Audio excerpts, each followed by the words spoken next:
Everyone you know who is trying to get healthier has the same goal. Lose weight, everyone in your industry trying to grow has the same goal. Increase revenue. Every athlete standing on the starting line has the same goal. Win. So if goals are what drives success, why do some people consistently hit them? And most people consistently do not. Here is the answer most high achievers never want to hear. Goals have almost nothing to do with it. This is the sharpest and most disruptive idea in atomic habits, and the one most people walk straight past without stopping to really examine it. James Clear makes an observation that sounds almost too simple until you sit with it long enough to feel it. At any competition, the winner and every single person who did not win shared the exact same goal at the start. They all wanted to win, every single one of them. The goal did not separate them. Something else did. That something else is the system. The daily repeated behaviors, the designed environment, the automatic loops running quietly in the background week after week. That is what actually produces outcomes over time. Goals are just a direction you point yourself in. Systems are the engine that either moves you there or keeps you exactly where you are.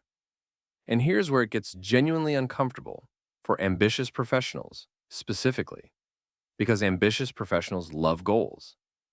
They set them, they track them, they build entire identity structures around the idea of hitting them and then setting bigger ones. But Clear argues that this deep attachment to goals creates three problems that most driven people never stop long enough to properly diagnose. First, goals restrict your happiness to a single future moment that has not arrived yet. You tell yourself you will feel successful, satisfied, or worthy when you hit the target, which means every single day between now and that moment, you are living in a quiet background state of insufficiency. Not there yet. Not enough yet. That is a punishing way to spend the majority of your working life. Second, goals are temporary fixes applied to permanent system problems. If you hit a goal without changing the underlying system that produced the problem in the first place, the problem simply returns. You lose the weight and regain it within a year. You hit the revenue number and plateau immediately after. You clear the inbox and it fills back up within a week. The goal treated the symptom. The system failure remained completely untouched underneath.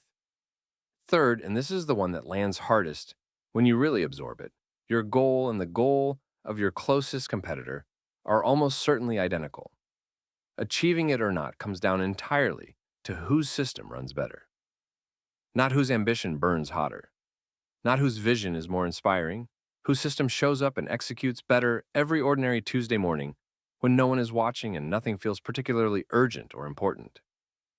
This leads to the most powerful reframe in the entire book. Instead of asking, "What do I want to achieve?" start asking, "Who do I want to become?" Clear calls this identity-based habits, and it flips the entire conventional model of self-improvement upside down. Most people start with an outcome they want, work backwards to a process they think will get them there, and hope that an identity gradually follows somewhere down the line. Clear says, reverse the whole thing. Start with the identity first. Decide who you are right now, not who you will be when you arrive somewhere. Then let the daily habits be the evidence you gather to prove that identity to yourself, one small action at a time. The person who says I am trying to quit smoking and the person who says I am not a smoker are running completely different internal operating systems. One is fighting against a persistent craving. The other has restructured the story they tell about who they fundamentally are. Every single habit you perform is a vote for the identity you are building or a vote against it. And identities are not built by grand declarations on a motivated Monday morning. They are built by the quiet accumulation of small, consistent votes over weeks and months. You do not become a writer by announcing that you are one. You become a writer by writing. One vote at a time, across enough time. Before the next video, do this one thing. Take one goal you are currently chasing and ask yourself, what kind of person would naturally consistently produce this outcome as a side effect of who they are?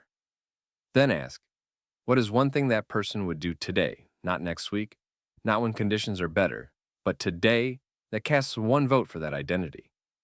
Not a system, not a plan, one vote.